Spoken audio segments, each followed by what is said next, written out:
Aujourd'hui, j'aimerais vous présenter un artiste étonnant qui mélange art contemporain et biodiversité. Son nom, Lionel Sabaté. L'Aquarium de Paris lui a donné carte blanche jusqu'au 15 mai prochain. Bonjour à tous et bienvenue à Paris, au pied de la Tour Eiffel, pour ce nouveau numéro de Bouger Vert.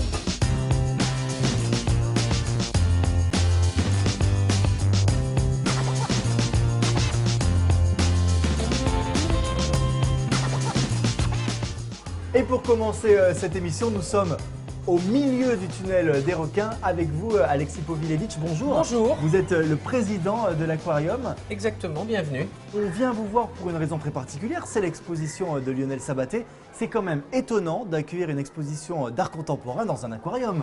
Alors en effet, ça je dois dire que c'est assez rare. Je considère que l'Aquarium de Paris, c'est le seul endroit où les Parisiens peuvent prendre conscience des problématiques spécifiques de la mer et des océans. Ce sont des problématiques très graves. Pour que les gens viennent, il faut qu'il y ait des choses qui les attirent. Et j'ai pensé que l'art contemporain pouvait nous amener un public averti sur l'art contemporain et peut-être pas très conscient des problématiques des mers et des océans. Et vous pensez que Lionel Sabaté peut répondre à cette problématique-là? Mais oui, parce qu'en fait, un jour, je me suis rendu dans une galerie dans le Haut-Marais par hasard et je suis tombé en arrêt devant une espèce de sculpture faite de fils barbelés avec des pièces dessus et qui représentait un poisson fantastique. Et immédiatement, dans mon esprit, je me suis dit, je dois l'acheter pour l'aquarium parce que cette sculpture, est immédiatement apparue à mes yeux comme une incarnation appliquée à l'aquarium du mythe de Midas. Est-ce que vous connaissez ce que c'est que Bien sûr, voilà. C'est le fameux roi qui a demandé à ce que tout se transforme en or. Ah, et du coup, il ne peut plus manger. Et c'est exactement ce que l'humanité fait avec les poissons. À force de monétiser la mer, on va se retrouver avec rien. La surpêche, c'est pas la création de richesse, c'est la création de richesse qui va créer la misère. Et l'art contemporain peut nous sensibiliser à sa manière, à sa mesure, à cette prise de conscience générale. Ben voilà, exactement. Ouais. Parce que ça touche aux sentiments et que par les sentiments, on arrive à se convaincre. Bon, vous savez quoi, Alexis, je vous propose d'aller rencontrer l'artiste Lionel Sabaté, mais ça, ce sera juste après l'agenda de Bouger Vert. Merci beaucoup.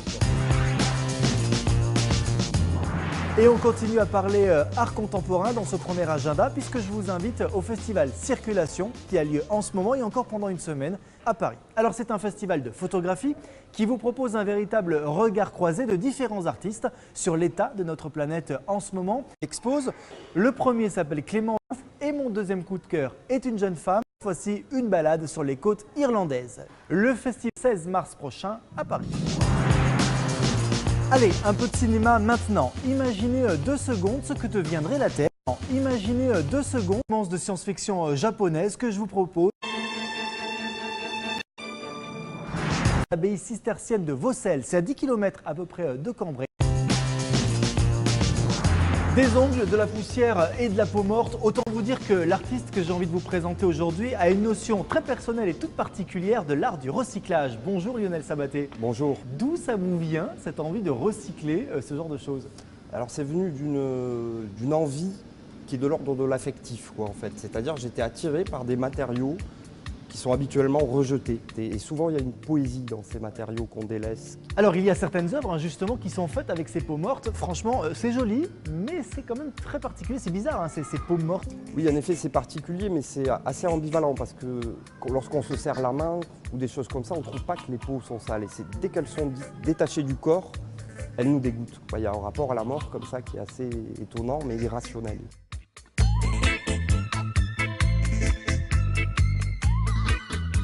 Alors, on va parler de l'exposition pour laquelle on se rencontre aujourd'hui. Elle s'appelle Fabrique des profondeurs. L'Aquarium vous a donné carte blanche. Comment vous avez travaillé avec les équipes?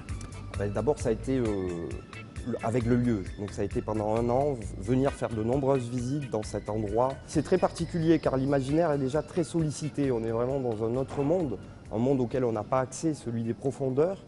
Et voilà, tout l'enjeu pour moi était d'arriver à proposer des sortes de tremplins de l'imaginaire qui ne soient pas en concurrence en fait avec ce qui est déjà présent dans le lieu. Vous travaillez beaucoup sur les catastrophes naturelles. Par exemple, les œuvres qui sont là, il y a des souches d'arbres mortes.